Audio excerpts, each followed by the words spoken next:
Assalamualaikum warahmatullahi wabarakatuh. Perkenalkan, nama saya Kak Fatia Salsabila. Saya dari semester 2B Fakultas Hukum Universitas Surya Kencana. Di sini saya akan mereview pertemuan ke-7 dari hukum pidana dengan dosen pengampu Ibu Profesor Dr. Hajah Heni Nuraini SHMH dengan asisten dosen Bapak Dr. M. Rendi Aridayani SHMH. Dalam pertemuan ke-7 membahas mengenai responsi dari pertemuan pertama sampai dengan pertemuan terakhir. Untuk pembahasan dari bab 1 sampai dengan bab 4, pada pertemuan pertama menjelaskan tentang pengertian hukum pidana. Jadi, hukum pidana merupakan hukum publik yang berhubungan hukum yang mengatur antara individu dengan negara, di mana hukum pidana ini dibedakan menjadi dua, yaitu ada hukum pidana formil dan ada hukum pidana material. Menurut Profesor Mulyatno, hukum pidana materi terdiri dari perbuatan pidana, pertanggungjawaban pidana, dan sanksi pidana. Selanjutnya, fungsi hukum pidana dibedakan menjadi dua, ada fungsi umum dan ada juga fungsi khusus. Pada pertemuan selanjutnya, melanjutkan ke sumber-sumber hukum pidana. Jadi, sumber hukum pidana terdiri dari KUHP yang berlaku sejak 1 Januari tahun 1918, ada peraturan lain di luar KUHP, dan ada memori penjelasan KUHP, dan ada juga hukum pidana adat. Hukum pidana adat ini termasuk dalam hukum pidana yang tidak tertulis.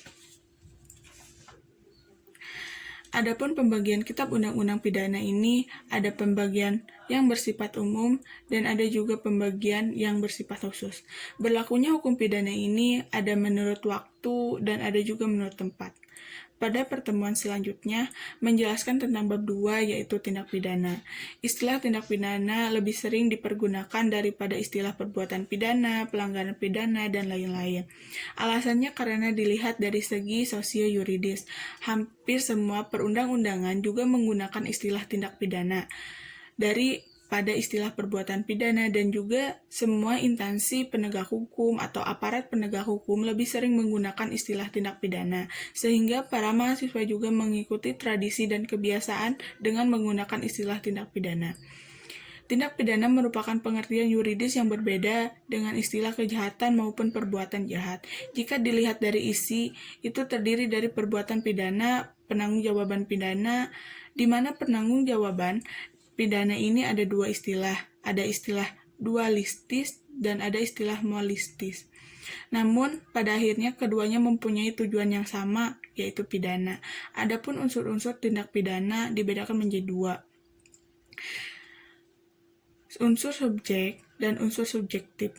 Unsur objektif ini berasal dari luar diri pelaku dan unsur subjektif ini berasal dari dalam diri pelaku. Selanjutnya ada teknik atau cara merumuskan tindak pidana.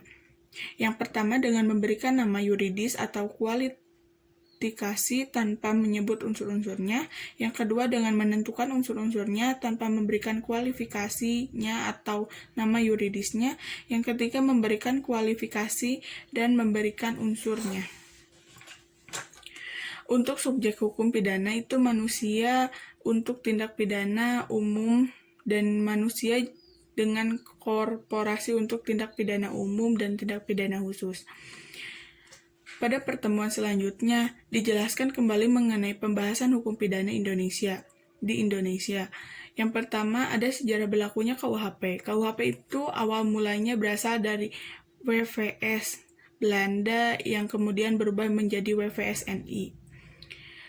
Kemudian berubah lagi menjadi KUHP. Ada beberapa alasan diadakannya perubahan KUHP, diantaranya alasan politis, sosiologis, praktis, dan adiktif. Cara pembaharuan KUHP yang dapat dilakukan dengan cara kriminalisasi, dekriminalisasi, rekriminalisasi, depenalisasi, dan materialisasi. Sedangkan metode pembaharuannya dapat dilakukan dengan cara evolusi atau evolusionis, kompromis, dan global. Pada pertemuan selanjutnya, bab 4, yaitu hubungan sebab akibat atau kualitas atau kausalitas.